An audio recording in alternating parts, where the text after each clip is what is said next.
Hey guys, I'm DrunKev, and today we're going to review a bunch of things. We're going to look at Snuffy's config, which you guys might have already stumbled upon or seen it referenced. A lot of people have referred it or used it in their own guides in the combination with other tips and tricks to get more FPS boost in Fortnite. But Snuffy's is the original creator of this. Snuffy's config has been around for 2 months at least for the version 2, and it has been updated also throughout June.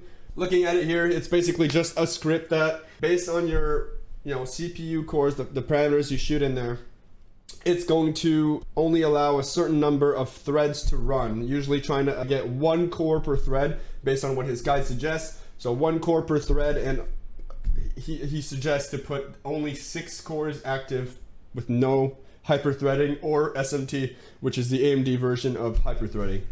Now what hyper-threading does, or SMT does, is while it's trying to do some calculations on one thread, the CPU usually will have to wait for a return before it can move on to the next instruction. And while that thread is waiting, it can use a second thread to execute more instructions while it's still waiting for the other result. And so it's switching between these 2 threads. So the core is basically not doing 2 threads at once. It's always executing only 1 thread at a time, but it's switching between them. It's in a hyper state, moving between 2 different threads quickly as soon as it needs to wait for any reason at all. Usually in games it's not used very well, but it's improved a lot in the recent times, couple years even. So yeah, so let's see how it affects a Ryzen 2000X at stock and if it actually helps frames or not. First thing you need to know is that he does not suggest using this guide if you have less than 6 cores, because what he suggests cannot be performed on something with less than 6 cores. You're already at the optimal config that your CPU can run at. It's only if you have 6 cores or more. And arguably, you also would not need to use it if you have 6 cores, 6 threads. If you have 6 cores, 12 threads, you're going to want to use this guide. And if you have a 9700K or 9900K, you have 8 cores, 8 threads, or 8 cores, 16 threads. You'll also this is still more than 6. Okay, so a way to check is to open up Task Manager, however you want, Control Shift Escape, and you go to the Performance tab, and here you can see cores and logical processors. Now, cores are how many physical cores your CPU has, and the logical processors is how many virtual cores you have, which are basically hyper-threading cores. They're basically just on the same core, but they manage to do 2 threads. If you have more logical processors than cores in the Task Manager, then you have hyper-threading. I ran multiple benchmarks. I ran all these tests 3 times each to make sure that there was no big discrepancy, and it varied only by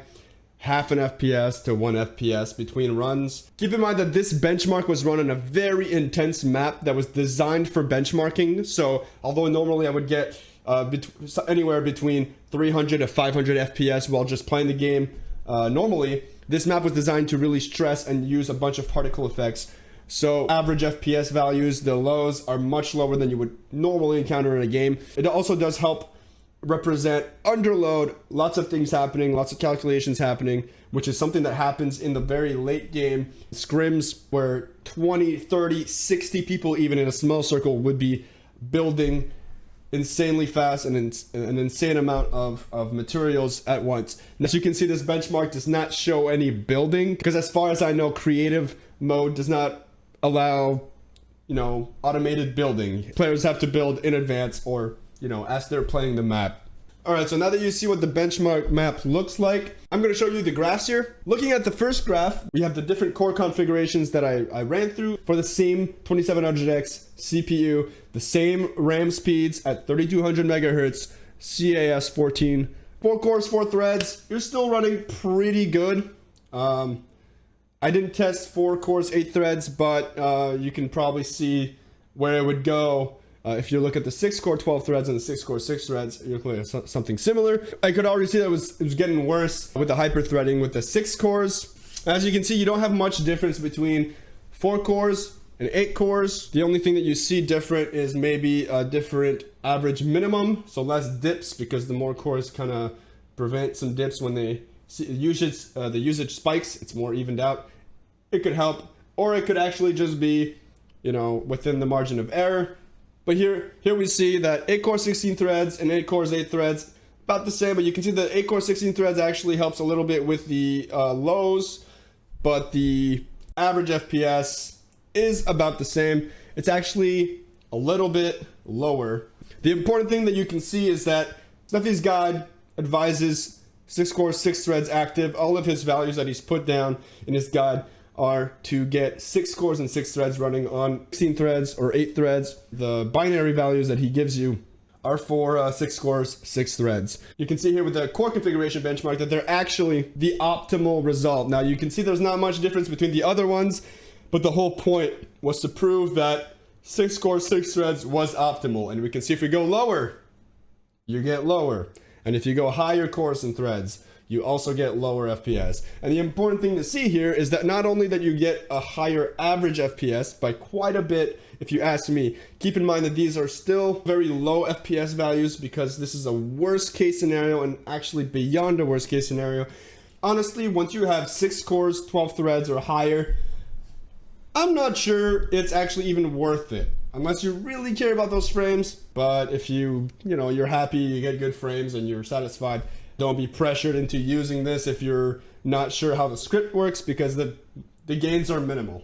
Keep in mind that I also have 3200 megahertz RAM running in dual channel. Now, if you happen to have 1 stick of RAM or 2 sticks of RAM that are not running in dual channel for whatever reason, so if your RAM is lower, you may see more gains from this. And in theory, the lower your RAM speed, the more this will help your frames.